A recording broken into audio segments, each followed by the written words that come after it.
तो बच्चों, क्या 7th क्लास में हो? क्या मैथ और साइंस में कोई दिक्कत आती है? तो बिल्कुल सही जगह पे हो। यहाँ पे आपको हफ्ते में 3 दिन, ट्यूसडे, थर्सडे और सैटरडे शाम 3 बजे वीडियो मिल जाया करेगी आपकी क्लास की।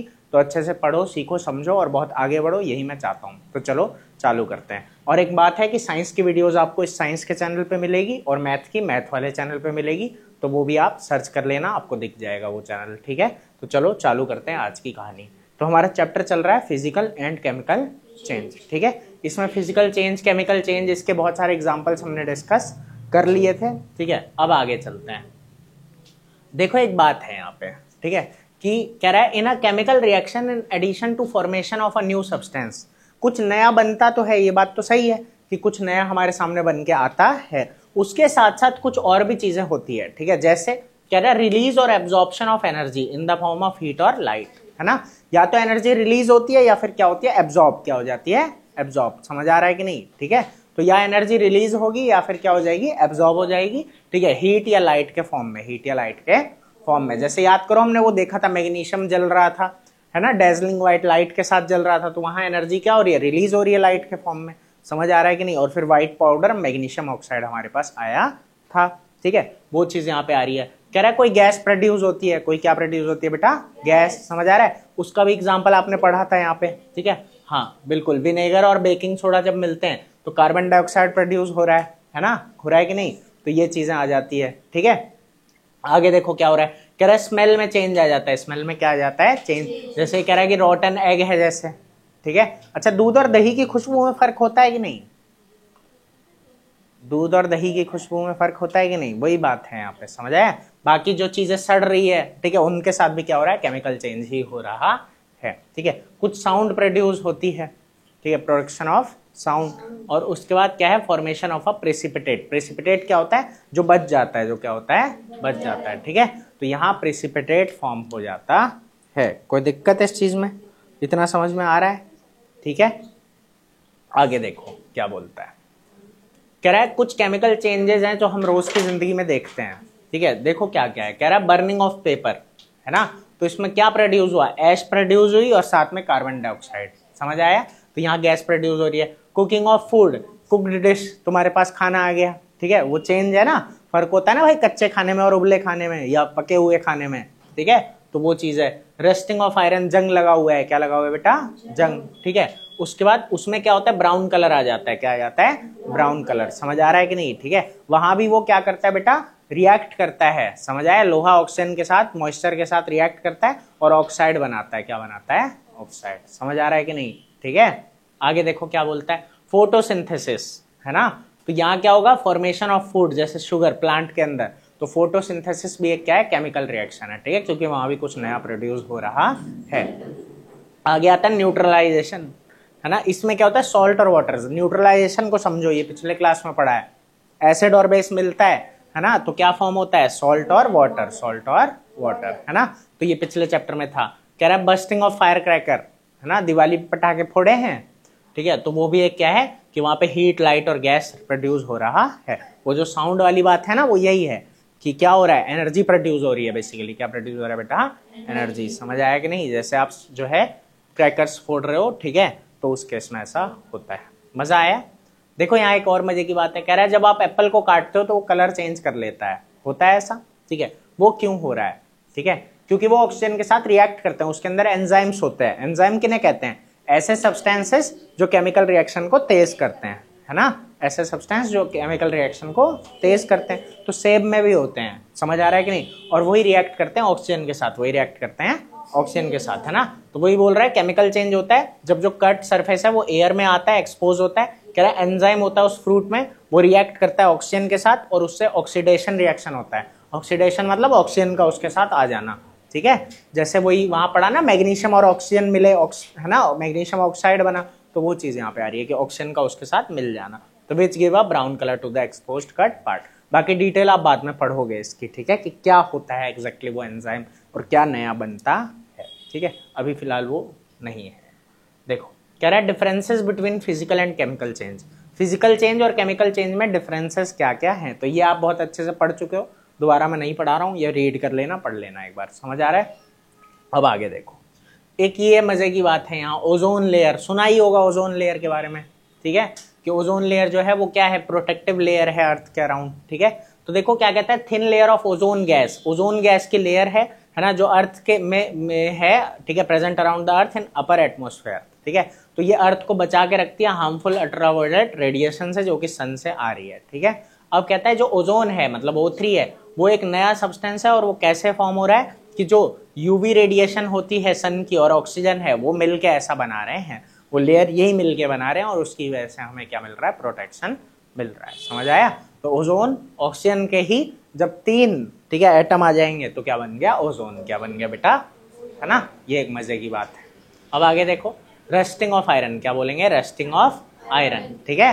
तो ये ना आयरन ऑक्साइड होता है, क्या होता है, आयरन ऑक्साइड, समझ आ रहा है कि नहीं, ठीक है, क्योंकि वो भी किसके साथ रिएक्ट करता है, किसके साथ रिएक्ट करता है, ऑक्सीजन के साथ, समझ आ रहा है, तभी वो ब्राउन जो है लेयर आती है और वो क्या होती है, आयरन ऑक्साइड होती है, समझ आया, कोई दिक्कत है।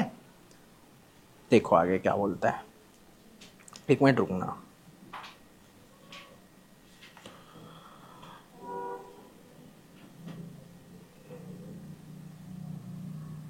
ठीक है, तो रस्टिंग, जंग लगना, है ना, सुना है ना तुमने, तो वही चीज यहाँ हो रही है कि रस्टिंग एक क्या बेटा, केमिकल चेंज है, ठीक है, जो कब होता है, जब आयरन मेटल जो है वो कांटेक्ट में आता है एयर और वाटर के, एयर और वाटर के, समझ आया, और वो उसके साथ रिएक्ट करता है, ठीक है, कोई दिक्कत। और यहाँ ये होता है, ठीक है, कि क्या बनाता है, iron plus oxygen plus water देता क्या है, ये आयरन ऑक्साइड, आयरन को Fe से डिनोट करते हैं, समझ आ रहा है कि नहीं, और इसको फेरिक ऑक्साइड भी बोलते हैं, क्या बोलते हैं बेटा, फेरिक ऑक्साइड, समझ आ रहा है कि नहीं, ठीक है, याद रहेगा ना, Fe का क्या हो गया, फेरिक ऑक्साइड, ठीक है, कोई दिक्कत, वही रस्ट है, वही क्या है बेटा, रस्ट, समझे। तो यही चीज यहाँ पे हो रही है। अब कह रहा है रस्टिंग के लिए क्या बोलता है कि ऑक्सीजन और वाटर दोनों होने चाहिए, ऑक्सीजन और वाटर दोनों होने चाहिए, ठीक है, जब दोनों होते हैं तब ऐसा होगा। तो रस्टिंग एक केमिकल चेंज है जिसमें कोरोजन होता है आयरन का, समझ आया, वो खराब होता है, वो क्या हो रहा है, खराब, ठीक है। देखो यहाँ पे ना वर्ड आ गया कोरोजन, क्या आ गया, कोरोजन, मतलब सबके लिए है, जैसे समझना तुम, जो तुमने कॉपर का देखा होगा लोटा, वो हरा हो जाता है ना, तुमने सिल्वर देखी होगी वो काली हो जाती है, चेन वगैरह अगर होगी, मम्मी की पायल होगी, वो सब क्या होता है, काले हो जाए, ये सब जो है ना कॉमन वर्ड क्या है, मेटल्स के खराब होने के लिए कोरोजन, और उसमें जब लोहे की बात हो रही है, आयरन की बात हो रही है, तो वो क्या आ गया, रस्टिंग, क्या आ गया, तो रस्टिंग में और कोरोजन में फर्क समझ में आया कि रस्टिंग स्पेशली किससे रिलेटेड हो गया, आयरन से, कोरोजन क्या हो गया, कोई भी मेटल, ठीक है, जब रिएक्ट करके खराब होता है, ठीक है, तो उसको क्या बोलते हैं, कोरोजन, समझ में आ रही है बात। तो corrosion, rusting is a type of corrosion, समझ आया, रस्टिंग एक कोरोजन का टाइप है, दोनों सेम नहीं है, दोनों सेम नहीं है, ठीक है, समझ आ रहा है बेटा, आ रहा है, ठीक है। आगे देखो क्या बोलता है, कह रहा है rusting is a chemical change, कल किस चीज का टेस्ट है, मैथ का कि साइंस का, अच्छा मैथ का है, ठीक है, कोई नया चैप्टर करवाया, लेटेस्ट कौन सा है, चैप्टर 5, नाम, अच्छा पावर एक्सपोनेंट, ठीक है, उसका टेस्ट होगा कल। और बेटा हम 3 दिन पढ़ते हैं और 3 दिन टेस्ट होता है, ठीक है, तो कल टेस्ट होगा, ठीक है, चैप्टर नंबर 5 का, तो आप भी प्रिपेयर कर लेना, मैं मैथ वाले चैनल पे उसको अपलोड कर दूंगा, ठीक है, तो आप देख लेना, वो टेस्ट आप भी दे के देखना आ रहा है कि नहीं, और फिर बाद में उसके सॉल्यूशन भी आपको मिल जाएंगे। चलो देखते हैं फिलहाल, अब ये बात समझ में आ गई पूरी। तो कहता है rusting is a chemical change which causes corrosion of iron, it makes iron soft and porous, है ना, उसको सॉफ्ट बना देता है और पोरस, छेद हो जाते हैं उसमें, ठीक है, और डिस्ट्रॉयज, उसको जो है डिस्ट्रॉय कर देता है, और ये परमानेंट और इरिवर्सिबल चेंज होता है ना। अब आता है प्रिवेंशन ऑफ रस्टिंग, इसको बचाया कैसे जा सकता है, कैसे बचाते हैं, देखो नॉर्मल सबसे बेसिक तुमने ये देखा, पेंट करना, है ना, चीजों को पेंट कर देते हैं, क्यों कर देते हैं, इसीलिए ताकि वो रिएक्ट करके उस पर जंग ना लगे, तो पेंटिंग और ग्रीसिंग, ठीक है, कह रहा है लेयर ऑफ पेंट या ग्रीस हम लगाते हैं बेटा, ठीक है, ताकि वो एयर और वाटर वेपर के जो है, ठीक है, कांटेक्ट में ना आए, इससे जो है आयरन की रस्टिंग नहीं होगी। आगे iron grill, iron furniture, iron bridge, इनको पेंट कर देते हैं, ठीक है, तो बेसिकली वो पेंटिंग के बारे में ही यहाँ पे बता रहा है आपको। अब एक और चीज आती है क्रोम प्लेटिंग, क्या होती है बेटा ये क्रोम प्लेटिंग, ठीक है, कह रहा है process of coating iron with a layer of chromium, यहाँ क्रोमियम उस पर चढ़ाया जाता है, ठीक है, कह रहा है कि क्रोम प्लेटिंग में होगा क्या, रस्टिंग को और शाइनी अपीयरेंस देता है, क्या देता है, शाइनी अपीयरेंस, ये तुम्हें दिखता है ना, ये ठीक है, ये क्या होता है इस पे चढ़ा हुआ क्रोमियम, ठीक है, और अलग अलग मेथड से ये चढ़ाए जाते हैं, उसके बारे में पढ़ोगे बाद में, समझ आया कि नहीं, ठीक है, तो वो अभी बताएंगे बाद में कि कैसे कैसे ये सब चीजें होती है। जैसे बिजली पास कराई जाती है तो वो डिपॉजिट हो जाता है, एक तुमने नॉर्मल वैसे पढ़ा है उतना तो नहीं, जैसे एक बेसिक बात पढ़ी थी ना कि ऊपर क्या पढ़ा था कि वहां पे कॉपर सल्फेट था, ठीक है, और क्या था, आयरन था, ठीक है, तो वो रिएक्ट करके अलग हुआ था ना, ऐसा ही कुछ होगा कि वो डिपॉजिट हो जाएगा जाके। तो अभी बताएंगे इसके बारे में डिटेल में कि इलेक्ट्रिसिटी पास करी जाती है, ठीक है, तो उस केस में, ठीक है, अलग अलग एक्सपेरिमेंट है, मतलब बता दूंगा डिटेल में आगे जब हम पढ़ेंगे। फिलहाल देखो इधर, तो ये हो कैसे रहा है कि आयरन को कोट कर देते हैं लेयर ऑफ क्रोमियम से, जिसको क्रोम प्लेटिंग बोला जाता है, ठीक है, और ये भी जो रस्टिंग से बचाता है और शाइनी अपीयरेंस देता है, ठीक है। आगे आता है गैल्वेनाइजेशन, क्या आता है ना, इसमें क्या हो रहा है, the process of depositing a layer of zinc on iron, zinc की लेयर डाल देते हैं, क्या डाल देते हैं, जिंक की लेयर, ठीक है, आयरन पे, तो इसको क्या बोलते हैं, गैल्वेनाइजेशन। और ये क्या है, iron pipe used at home to carry water, है ना, are galvanised to prevent rusting, ठीक है, तो यही दोनों मेथड होते हैं और यही एयर और वाटर से आयरन को बचाते हैं, ठीक है। ये जो है, एक बार ये दूसरे कलर में है क्या, यहाँ नहीं है, चलो बाद में देखते हैं किस कलर का है ये बुक में तुम्हारे,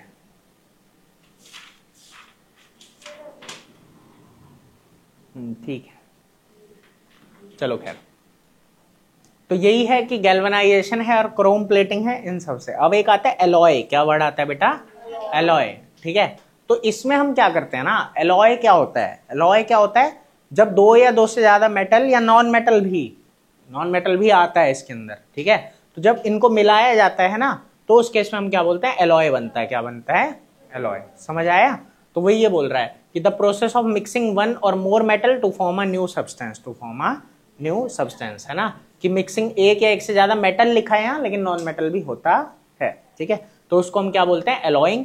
और जैसे स्टेनलेस स्टील तुमने देखा है, ठीक है, तो वो भी क्या है बेटा, एक, ठीक है, जैसे देखो क्या बोल रहा है कि कैसे बनता है, आयरन को कार्बन के साथ और मेटल जैसे कि क्रोमियम, निकल, मैग्नीज, इन सब के साथ मिला के, ठीक है, बनाया जाता है, और एलॉय में जंग नहीं लगता, और एलॉय को यूज करा जाता है ब्रिज बनाने में, रेलवे लाइन बनाने में, इंफ्रास्ट्रक्चर ऑफ बिल्डिंग, है ना, बिल्डिंग्स वगैरह बनाने में, इन सब में यूज किया जाता है, समझ में आया।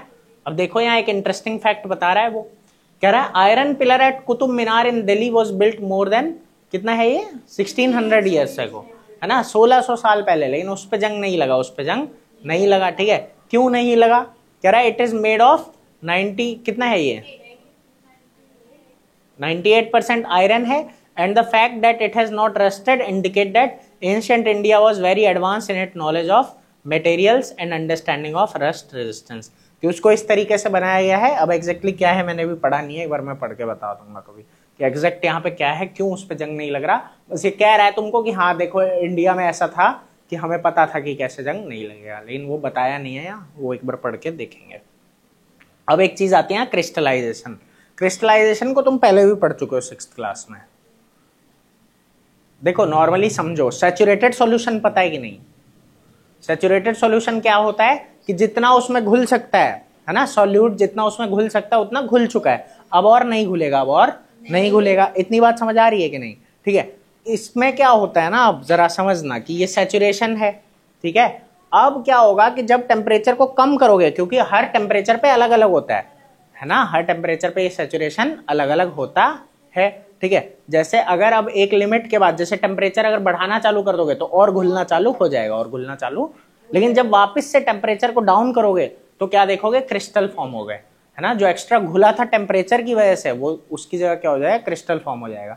समझ आई या दोबारा बोलो बेटा, ठीक है ना, क्योंकि आप देखना कि आप एक लिमिट तक ही घोल सकते हो कुछ भी, जैसे चीनी हम मिलाते हैं ना, आप एक गिलास पानी लो, उसमें चीनी मिलाते रहो, एक लिमिट के बाद वो मिलनी बंद हो जाएगी, फिर जब उसका टेम्परेचर हाई करोगे, मतलब उसको गैस पे चढ़ा दोगे, तो वो जो नहीं मिल रही थी अभी वो भी मिलने लगेगी, फिर एक टाइम आएगा उस टेम्परेचर पे भी और नहीं मिल पाएगी। लेकिन अगर हम ये मान ले अभी कि मान लो जो एक्स्ट्रा मिल गई, अब क्या होगा, जब वो वापस से ठंडा होगा ना सॉल्यूशन, तो वापस से क्या होगा कि जो एक्स्ट्रा मिली थी वो क्या बन जाएगा, क्रिस्टल।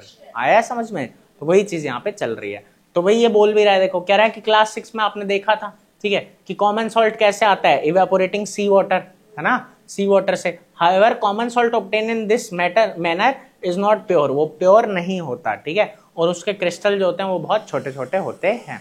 देखो क्या बोलता है, कह रहा है large crystal of a pure substance can be obtain from its solution by a process called crystallisation. इस प्रोसेस को क्या बोलते हैं, क्रिस्टलाइजेशन। इसमें होगा क्या, कह रहा है cooling a hot concentrated solution. अब यही बात तो बोली है ना कि उसको क्या कर देंगे, ठंडा, क्या कर देंगे, ठंडा।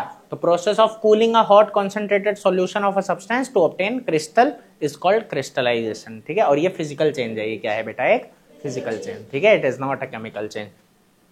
कह रहा है जो सॉल्यूबल इम्प्योरिटीज होती है ना वो क्रिस्टलाइज नहीं होती, वो क्रिस्टलाइज नहीं होती। ये एक मजे की बात आ गई, समझ आया कि जो सॉल्यूबल जो होगी वो क्रिस्टलाइज नहीं होगी और वो सॉल्यूशन में ही रह जाएगी, वो सॉल्यूशन में ही रह जाएगी, समझ आया। तो क्रिस्टलाइजेशन हमारे बहुत काम का है।